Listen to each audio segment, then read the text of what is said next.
So last class, we sort of continued talking about spanning trees and enumerating them.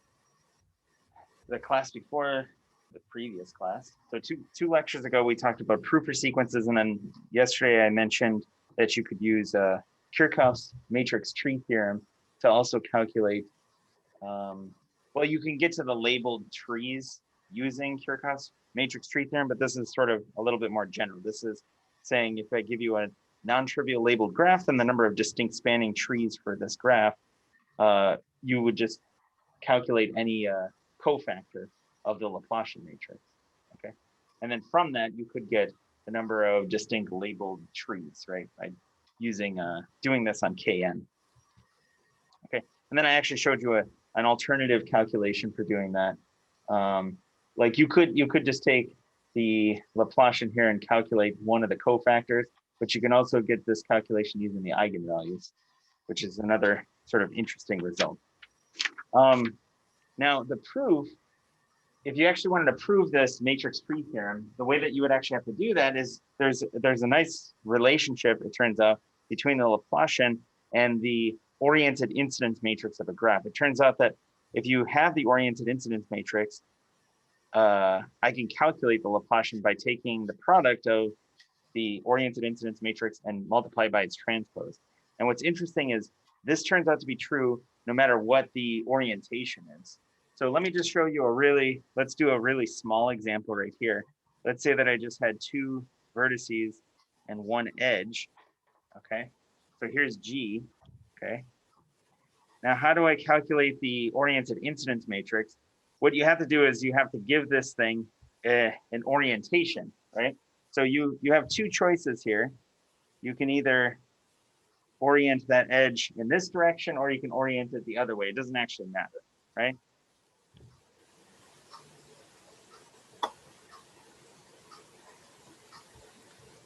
Okay. These are two orientations. Now with this orientation, I can calculate the eta of G. Okay, the oriented incidence matrix, again, will just be, it'll be V by E. There's only one edge here and there's two vertices, right? So it would look something like this. You'd have a +1 and a -1. Okay, so it's just like the incidence matrix, except what you're actually doing is in each column, you're going to have if you looked at the incidence matrix of G, you'd have two entries in every column that would be ones and the other ones would be all zeros. Remember that? It's just every column is representing an edge. So the ones just tell you where the vertices are. That's all that does. And the oriented incidence matrix is just you arbitrarily choose one vertex to be +1 and one vertex to be -1. And graphically, that sort of is corresponding to some orientation. So this other orientation, if you wanted, you could calculate what its incidence matrix would be, and it would just be the reverse of this, right? So the definition of this H of G, it's actually an eta, but just let's call it H of G. So the oriented incidence matrix is, it's actually a family of matrices. You can arbitrarily choose your orientation for the thing, and you would get a family of matrices. Okay, now, if you pick one of these, I can now calculate the Laplacian. All I got to do is just take the matrix and multiply by its transpose, and that should give me the Laplacian. So let's see what happens if I do that. So this should be equal to this times its transpose. So +1 -1. And then its transpose would look like this, right? Wouldn't it be +1 -1 like this?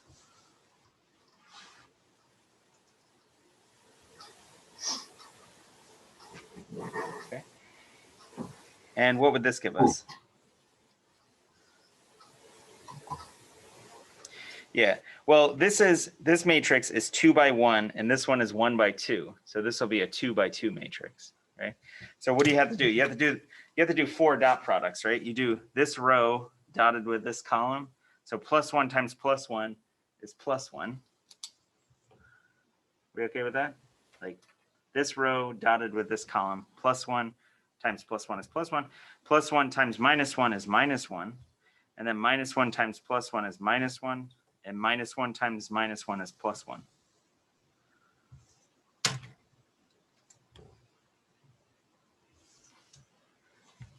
Are you okay with that? Now, the definition that I gave for last class for the Laplacian is the diagonal should give you the degrees. So do you agree that the degrees are +1 and +1 for this graph, right? And what are the adjacencies? Well, vertex 1 is adjacent to vertex 2. So there's an adjacency between them, right? And the off diagonals is going to be negative the adjacency. So that's why those are negative ones. Okay. Remember that this is the degree minus the adjacency, right? So we have the degrees here and the negative of the adjacencies on the off diagonal. Are we okay with that? Like for example, what would the degree be? It'd be 1, 0, 0, 1. And what's the adjacency matrix? It'd be 0, 1, 1, 0. Do you agree with this? Maybe it's, you don't have to show all this. I'm just hoping that you agree that these are the same. Okay, not too bad. Now what's interesting is actually if you choose a different orientation, if I use this incidence matrix instead and do this calculation, I'll actually get the same thing here. Okay, and what's crazy is you could do that for a much larger graph. This one is a very small graph, right? Only 2 vertices and 1 edge. But if you do this for any graph, it turns out that you'd have this relationship. This turns out to actually have some other really nice properties because do you remember that the adjacency matrix is symmetric? So the eigenvalues of this guy are real. And so the Laplacian is also going to be symmetric. So its eigenvalues are real. And it turns out that because of this relationship, the eigenvalues of the Laplacian will actually be non-negative. They actually have to be greater than or equal to 0. Okay. And if you look at yesterday's example at the end here, the eigenvalues of Kn were n, n, n, n, 0. So do you agree that those, at bare minimum, do you at least agree that that list of numbers is, first of all, real? They're not complex, right? And do you agree that they're all greater than or equal to 0? So, okay. It's not clear why that would even be useful, but you're going to have to sort of trust me a little bit that that actually is somewhat useful for now. Any questions with that? So this is an alternative way to calculate the Laplacian. You could use the incidence matrix. Another thing that's interesting about this relationship is, do you see that this is actually saying that you have a relationship among all of these matrices now, which is kind of a nice equation, right? I have a relationship between the Laplacian and these two by definition, but now also eta and eta transpose are related to the degree in the adjacency matrix as well. So pretty much all the matrices you've encountered in this class are related by this sort of fundamental equation here. Okay. Any questions? Like you could get, for example, if you had eta and the degrees, you could get a, right? Because you could solve for a and just subtract it over here, right? So if you add a over, subtract this. Okay. Or if you had the Laplacian, you could get it. Well, all right. We'll revisit this a little later. But I think on the next homework assignment that's due next week, I think the very last problem that the graduate students have to do is to prove this relationship. So it would be a challenge problem for the undergrads.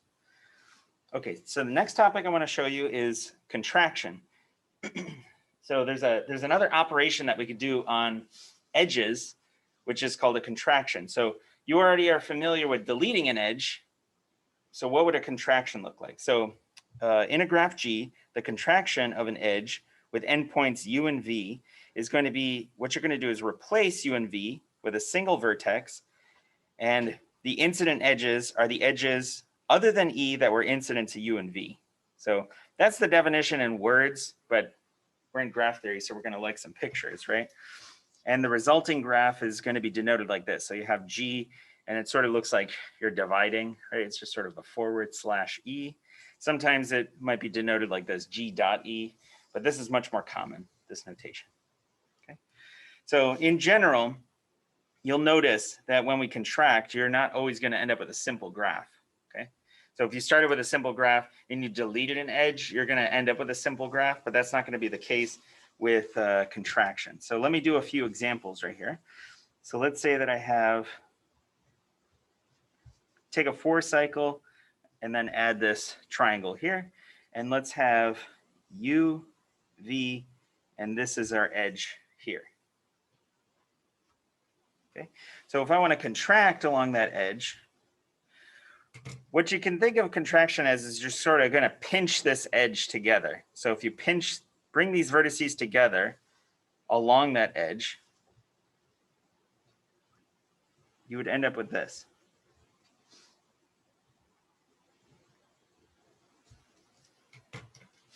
Okay. So you see, if I bring these two edges together, if you bring them together, it would turn E into a loop. Do you see that? Like if you just thought about pinching these edges together, you would actually create a loop. And then what you could think about is you will delete that loop for E. Okay. So now U and V are no longer distinct vertices. You kind of think of them as they came together to make one vertex. And do you see that the resulting the edges that are incident to this vertex are the ones that were incident to U and V. So these top two here are still here and here, and these bottom two for V are here and here. But E is nowhere to be found because it's gone. That's part of the definition. So an alternative is you could think of an intermediate step where you brought those together and you have a loop for E and then you deleted it. Okay, so this would be G and this would be G contract E. Certainly this is not a simple graph, right? Because it has multiple edges there. So this is one example. What happens if I contract in this graph? So let's take this one and contract E.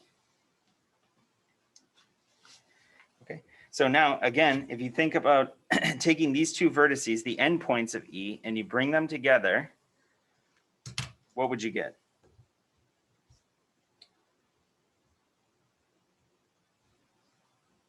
I think it would look something like this, right?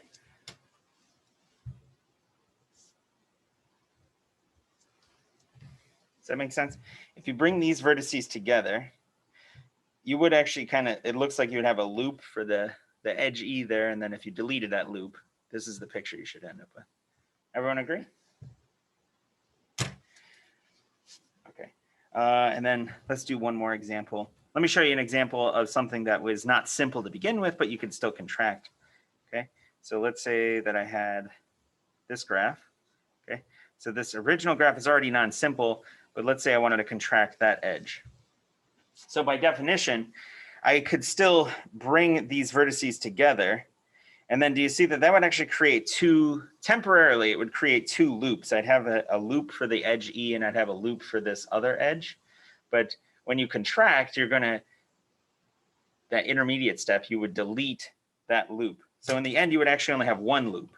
See, if I bring these together, so I have the multi-edges for these two, and then bringing E together, I have a loop for this one.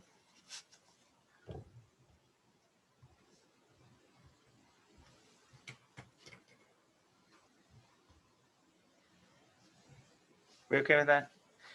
If you want, just on scrap paper, I could show you that you would have this sort of intermediate step where it would look like this.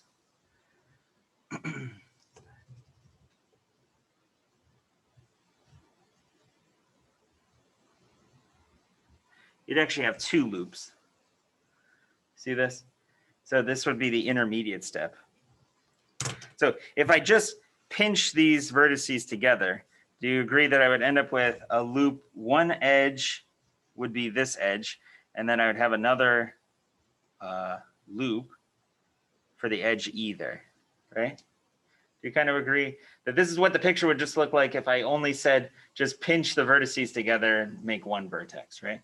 But the actual definition of contraction is you also then have to delete the edge associated to E, so you'd actually end up with this picture. Okay, so in the end, you are reducing. You're definitely. It's similar to deletion because the edge E is deleted here, but you're reducing it to a smaller graph. Okay, Is this thing a subgraph? That's a good question. Is this a subgraph of the original? No, right? To be a subgraph, you'd have to have that the vertex set is contained in the vertex set and the edge set is contained in the edge set over here, right? But what you effectively did was you created this new vertex, right?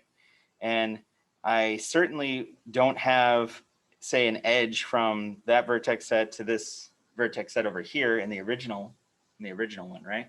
I do have this edge exists, and this edge exists distinctly, but I don't have a single vertex out there where I would have these two edges by definition, right? It still is it's considered sort of a substructure in a way. We'll define that a little bit later in the course. So you're producing a smaller graph though. That's one thing you definitely are doing, right? So similar to deletion, you're producing a small graph. And from it, you could actually obtain a subgraph through a clever manipulation. So this is usually one of the weirder definitions, but does it make a little bit of sense for now? Okay.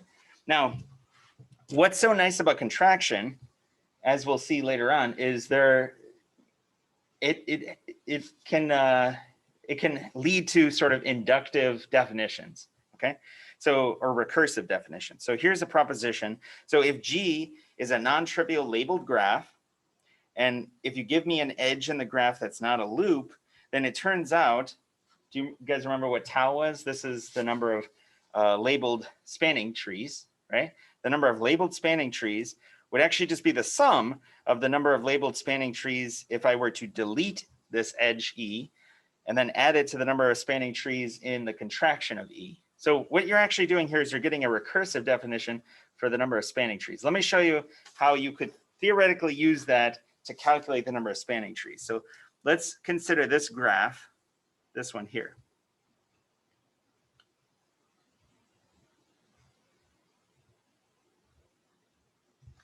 Okay, from this graph, can you tell me what, so this is G, can you tell me what G delete E looks like? Well, deleting that edge, all you have to do is just remove it, right? You don't have to remove any vertices or do any clever tricks. So the deleting of an edge is a fairly simple definition, right? Because you're not manipulating, say, the vertex set at all. All you're doing is you're just deleting the edge out of the edge set. So this is the deletion, right? No big deal. And the contraction, well, we already did that. It's right here, right? So if you pinch the end vertices together and then delete E, you would end up with this sort of structure over here. Okay, now if you look at the original, I have 5 edges and 4 vertices, right? And over here in the deleted graph, I have 4 edges, so 1 less edge. And over here, I have 4 edges, okay? So in some sense, I have these sort of simpler structures. And if I could calculate the number of spanning trees, labeled spanning trees for these guys, then it would actually turn out to be a simpler problem because they're smaller, right? So in essence, what you're hopefully doing is reducing a more complex problem into 2 simpler problems, okay? So can you calculate the spanning trees for this one? Okay. Keep in mind that these would be labeled. So if we want to supply a labeling, so we're not incorrect here. And then over here, I don't really have 1, 2, 3, and 4 anymore, but I could call this one, you could call this, I don't know what we want to call this. You know what, let's call it ABC. How about that? Is that okay? Just to not confuse it with 1, 2, and 3, 4. Now, for this one, can you tell me all the labeled spanning trees? Can you write them all out? Okay.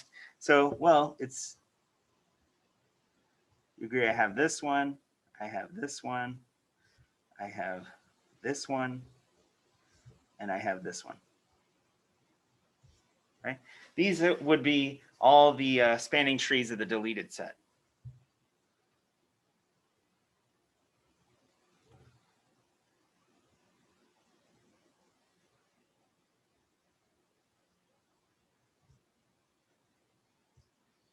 So all of the labeled spanning trees of G delete E. Then of course you have to label all of them. I don't know if we really want to do all that, but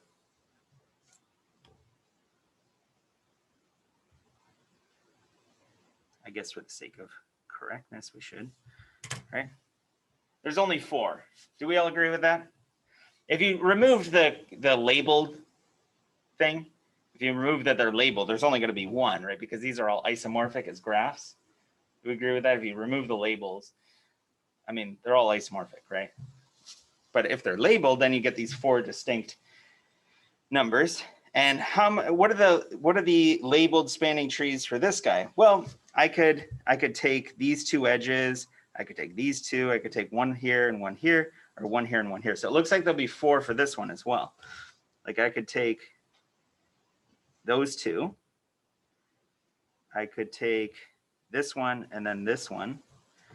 I could take this one and then this one, or I could take this one and then this one. So I guess there's an advantage to kind of curving these edges in a way to somewhat draw this.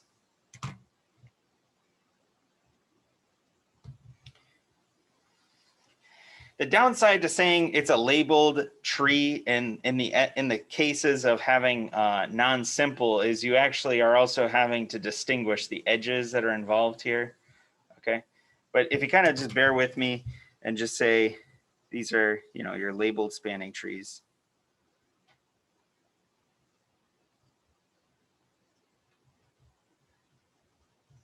Of this, the original one would have 8.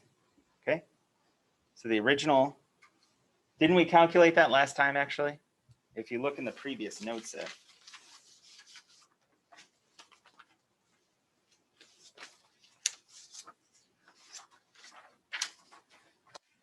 So the original one, we actually have already calculated the number of labeled spanning trees. So this is what we did last class, right? So we considered this graph, we found its Laplacian, and we picked an arbitrary cofactor and we calculated that, and there was 8. Remember that? And then we actually drew them all out. Remember this? So we had 8 labeled spanning trees. So what you just did here is like an alternative version. So I had 4 from the deletion and I have 4 from the contraction. So the total is still 8. Okay. So tau of G is 4 plus 4, which is equal to 8, which matches same as before. Okay. Now, one question you might have is, why would you do that? Well, if I actually asked you to calculate the number of labeled spanning trees, you really would want to use the Laplacian because this method is actually pretty quick. The method of finding the Laplacian, calculating this cofactor, is very quick. In fact, in the worst case scenario, the number of calculations that you'd have to do, if you have a computer to do this, it would be cubic in polynomial time. So that's very quick. You could do that extremely fast, not exponential. It's if the graph was n by n, where n, I mean, the matrix would be n by n, right? And even let's say you had a billion nodes, okay? A billion cubed calculations is really not that many compared to, let's say, 2 to the billion, right? That would be more calculations than there are particles in the universe. So you wouldn't really be able to do that one, okay? But what's nice about this relationship is because it is recursive in nature, okay, this may actually help you in other situations where perhaps you can get an understanding of the substructures. Can you actually relate it back to the original one in some way? So this is sort of the beginning of, if I am interested in some parameter, in this particular case, I'm interested in labeled spanning trees, but pick any parameter that you're interested in the graph. If you can come up with a relationship for calculating that thing in terms of these simpler structures, so say the deletion or the contraction, it actually turns out that there is usually a really nice way to calculate that parameter, right? And we'll see this again with some other parameters in the course, but right now this is just the first one that you've seen, okay? The next thing you might ask is, okay, well, the Kirchhoff matrix tree theorem, it told us how many, right? But the tree theorem doesn't tell you how to actually produce these.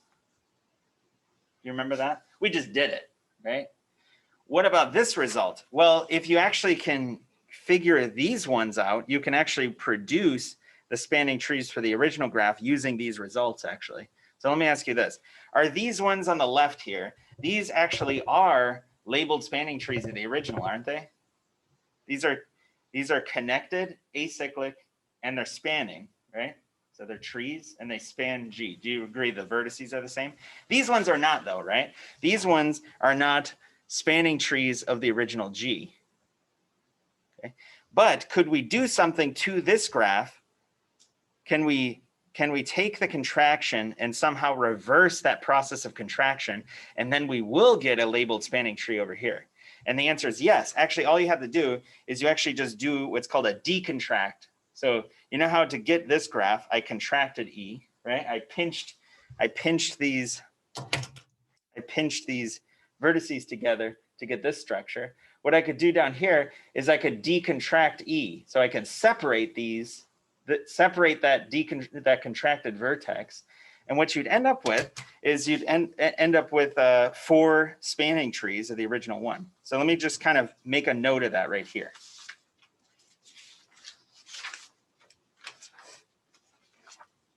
Okay, so one thing is notice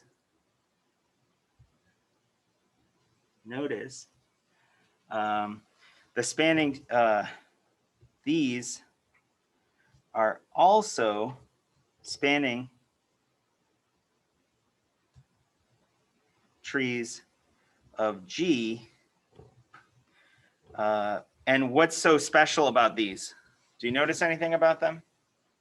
They are spanning trees of G, but they happen to not contain the edge E. You agree with that? None of these contain E because you deleted it, right? So these are also spanning trees of G that do not have E in them, that do not have E in them. Okay. And over here, what you can do is you can decontract that edge E, and then you will actually produce spanning trees that do contain E. So they will be the collection of all the original spanning trees of the graph that do contain E. So then you have the sum of ones that contain E and ones that do not contain E. That's kind of the idea there. Okay. So if we decontract,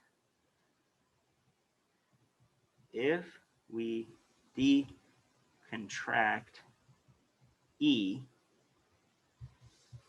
so if we decontract E, I haven't shown you what that looks like, but I'll show you a picture in just a second. If we decontract E, we will get the, these are labeled, right? So let me put a little L, labeled spanning trees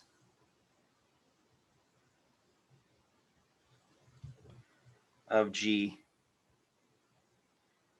that do have E.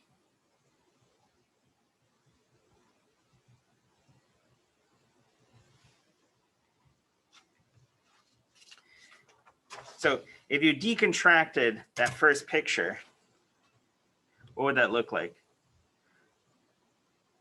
So if I, it would look like that, okay?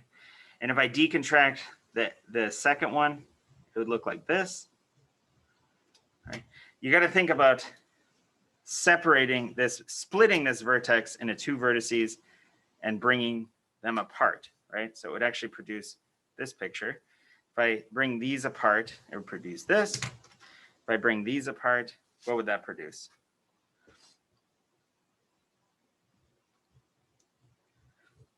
I think it'll look like that. And then the last one, if you bring those ones out,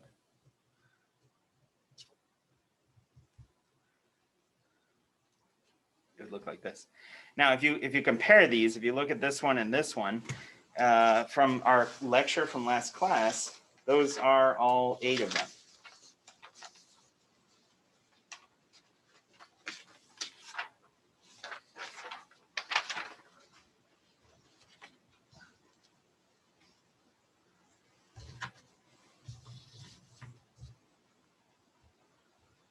I don't know if we could fit everything here.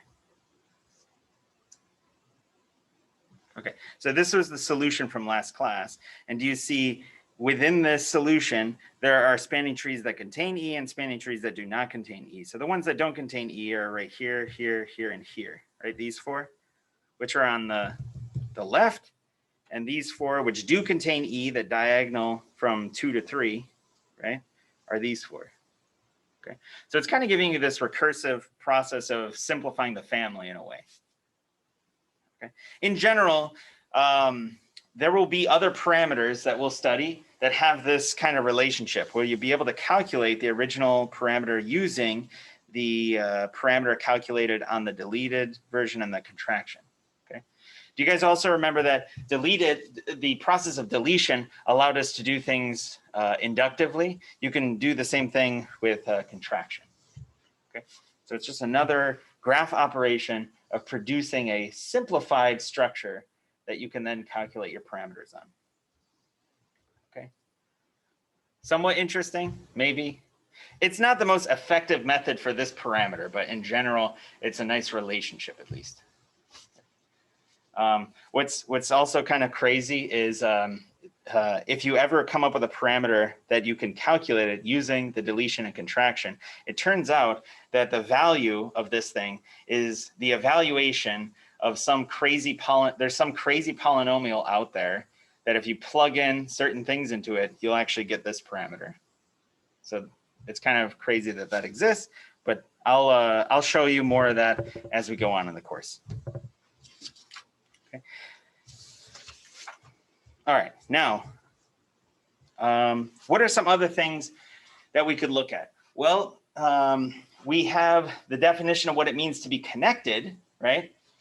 We know what it means for vertices to be adjacent, right? So vertices are adjacent if there's a direct edge between them, right? And we also know that we say that vertices are connected if there exists a path between them, right?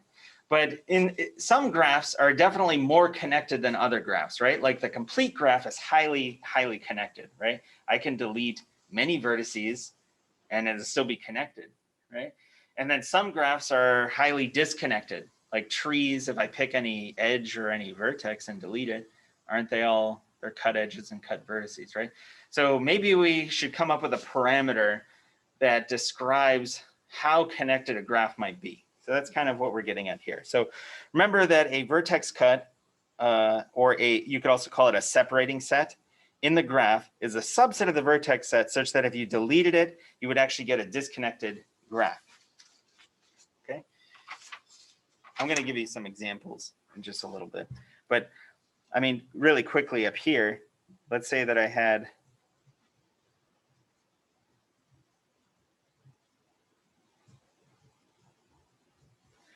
if I had this picture here, I mean, if I picked this vertex, for example, and put it in my set, then if I were to delete it, it would be disconnected. But let's just say that I took, you know what? Let me add this one. Okay. Now, let's say that I'm going to pick U and V here. Okay. Now, if I just delete U, is the graph still going to be connected? Yeah, right? If I delete U, I will delete these edges, but I will still be connected, won't I? But if I were to delete both U and V, you see that it would disconnect this whole branch over here from this one, okay? So do you see if I had S is this subset, okay?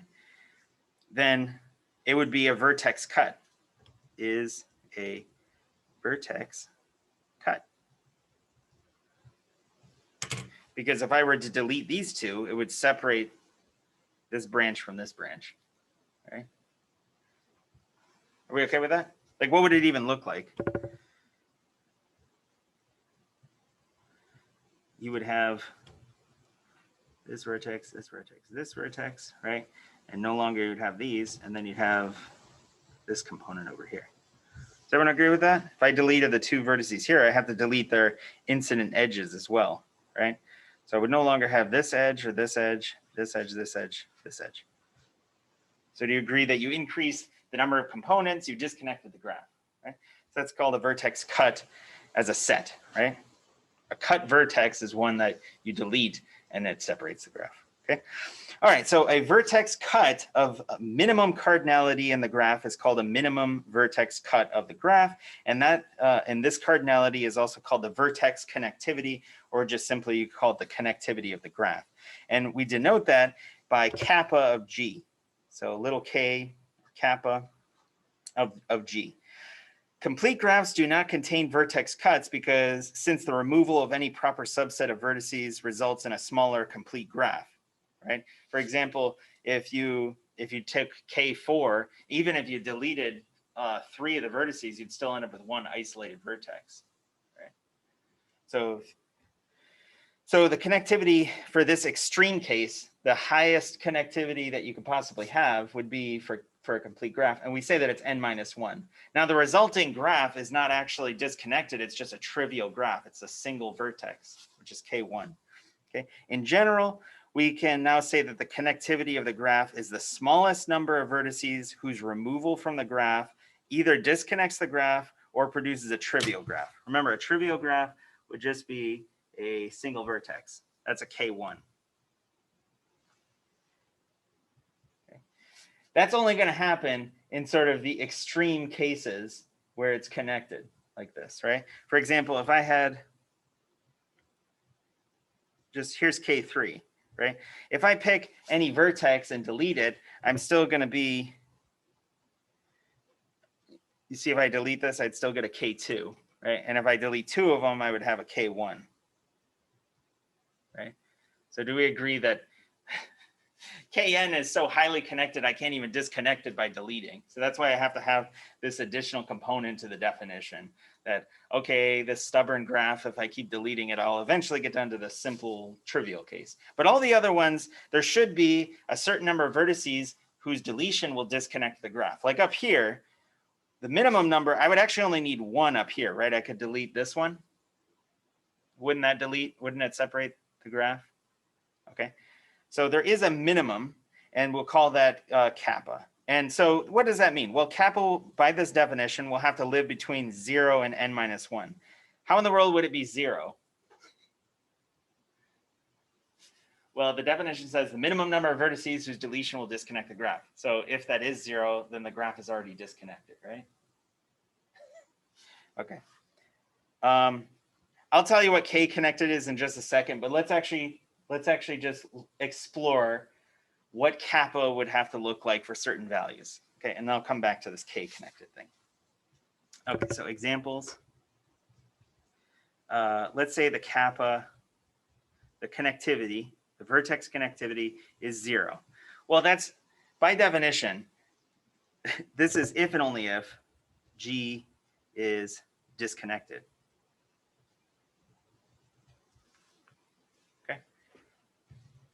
Because if you think about it, if it's disconnected, I need 0 vertices to disconnect the graph. So therefore kappa 0. If kappa 0, then the minimum number of vertices whose deletion produces a disconnected graph is 0, i.e. it's already disconnected. So this one's not unbelievably interesting, right?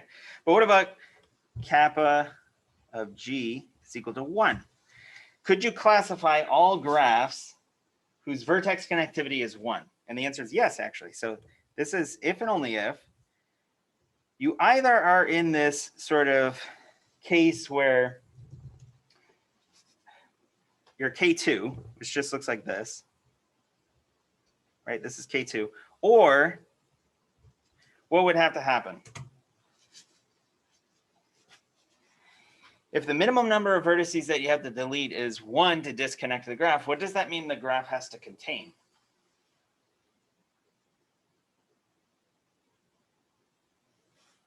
So look up here. What's the minimum number of vertices you have to delete from this one to disconnect the graph? 1. So good. Okay, now what does that tell you about that graph? Okay, even simpler. Like, what is that one vertex? What is the name for that? Didn't we have a name for that? Yeah, it's a cut vertex, right? So that's all you have to say. So G, and one other thing, right? It can't be disconnected because then it would be 0. right? So you have to say G is connected.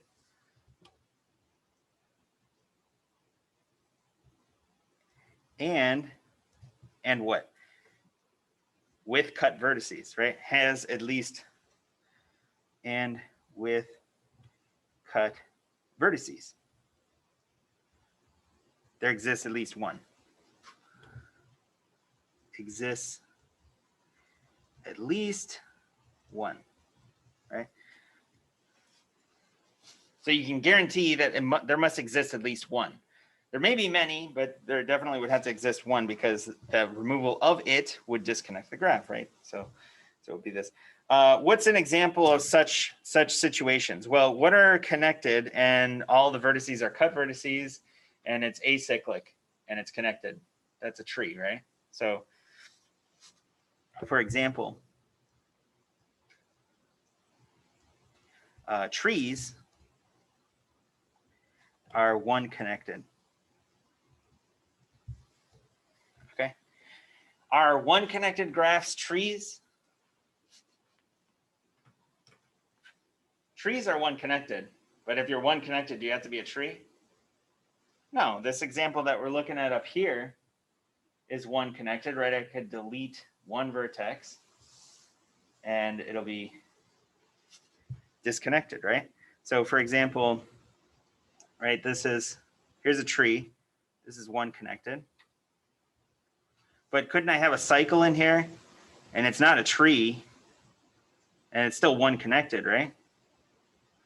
Do you agree that this is one connected, but it's not a tree?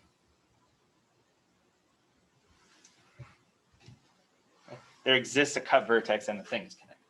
Are we good? All right, what about the other extreme? Well, the other extreme, well, we already just said this. How about I just write Kn?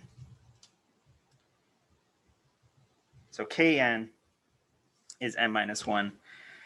And I kind of wrote out, this is the reason that we needed that condition, or has one vertex remaining. Okay, so I kind of wrote that up above, but I just wanted to give you kind of a list of the kind of extreme situations. And because of this, what can you tell me about the graph if the connectivity is less than this? So less than or equal to n minus 2. So this is true if G is not complete.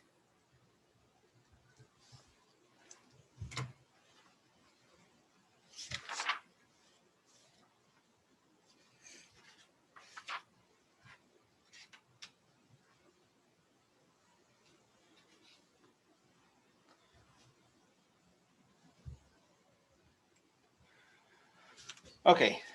All right, now let's go back up here for a second and just look at this definition of K connected.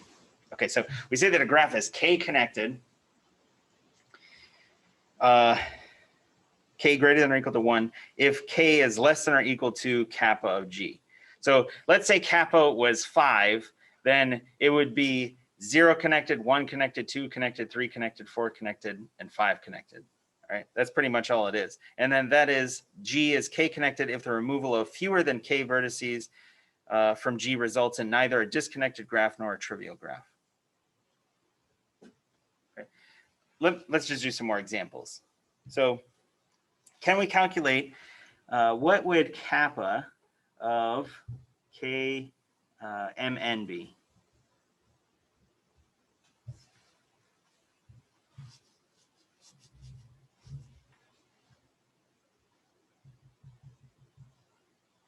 Okay, well, this graph will have a bipartition, right?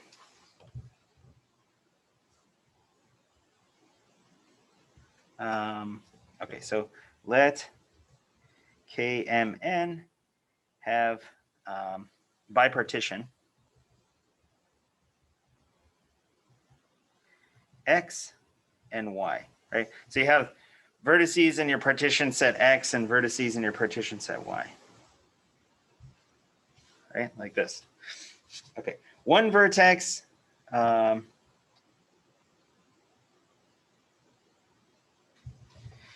Okay, if you pick one vertex in X and one vertex in Y, in this complete bipartite graph, they would be connected, wouldn't they? So for example, if you choose two vertices where one is in one partition and one is in the other, they actually will definitely be connected in the complete bipartite graph, right? In an arbitrary bipartite graph, that would not be true, but in a complete one, we're making sure that all the vertices over here are definitely connected to all the vertices over here. Do we agree with this? I'll probably just do a simpler sub-example in just a second. But with a complete one, I'm hoping that you agree with this. So an induced subgraph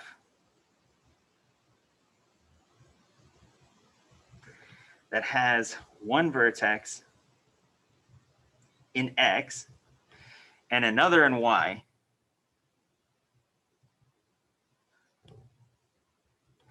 is going to be connected. Okay. So as soon as I choose one vertex here and one vertex here, if I look at any induced subgraph that contains those two vertices, it's definitely going to be connected because it's complete, right? It's complete bipartite. So they're going to be connected because they're in different partition sets. So what does that mean? So if you want to build a vertex cut, what do you have to do?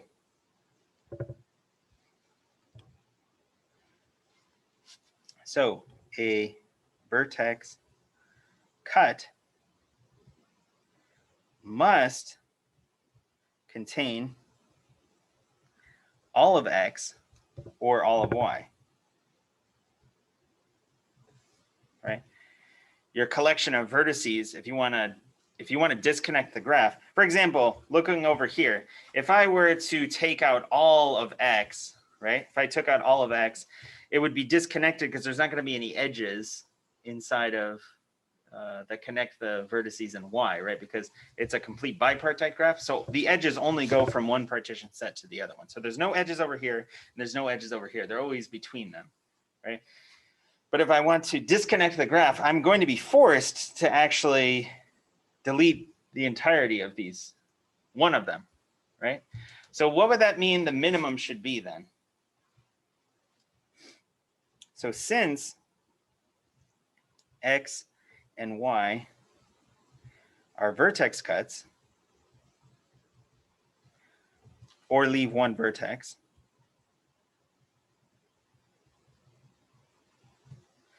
then it turns out that this kappa will actually be the minimum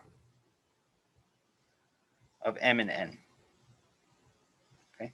Now, you can create a vertex cut that's larger than this, right? I could take X and a bunch of extra vertices and Y and a bunch of vertices from X. But the thing is, when you're computing kappa, you're trying to compute what is the minimum size of such a set that I need. Okay. So it would be the minimum of the two sizes of these partition sets. Okay. Let's say X had size M and Y would have size N, so that you then get this complete bipartite graph. Let me show you a sub-example of this. Okay, so if you just look at K33, for example.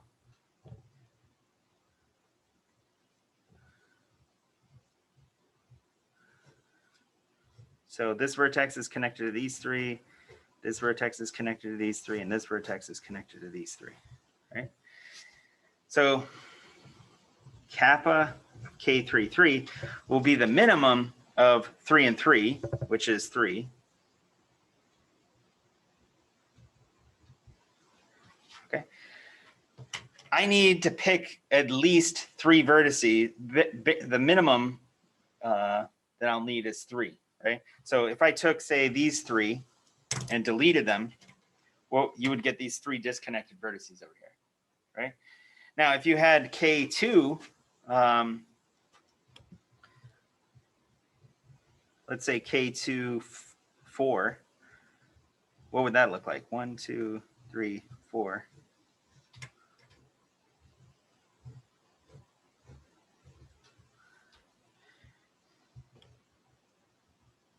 You see that this would be the minimum of 2 and 4, min of 2 and 4, which is 2. I only need to delete these 2 to disconnect the graph, right?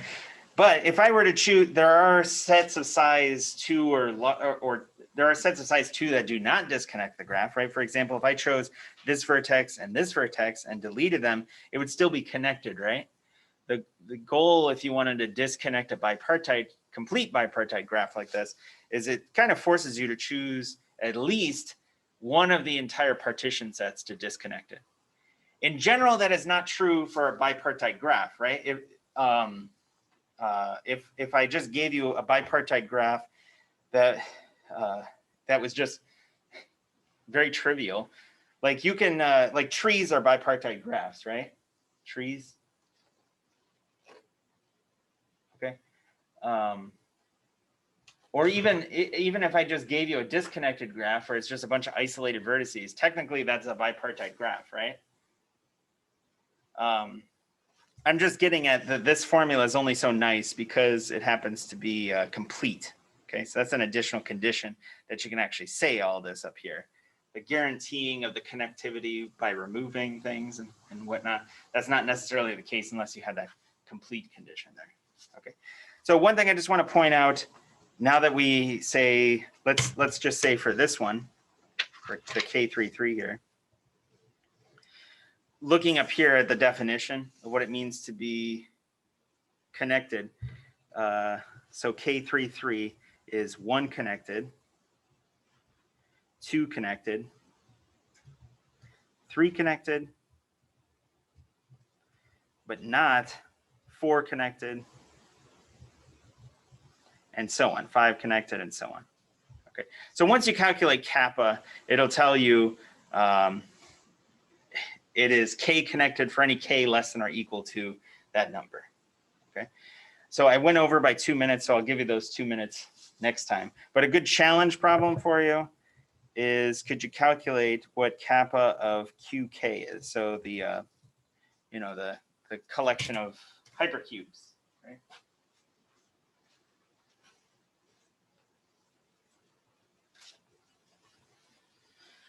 We'll talk a little bit more about this and how you could classify connectivity. Like in general, that seems like kind of a hard problem, right? If I just gave you a huge graph and I said, could you calculate kappa, that might be pretty complicated. Right? And in general, it is, but there are some nice algorithms that we could use to calculate this. Have any of you taken discrete too, just out of curiosity? Did you talk about connectivity and that? Did you talk about Meagher's theorem or? Yeah. Okay. Well, I will see you all on Friday, and I'm pretty sure I'll have your exams, right? Sorry, I've been writing up this proposal for one of these the elective course that I want to teach next semester is actually going to be a data science course. I was originally going to do coding theory, but hoping to do a data science course. So, and all these other grading things.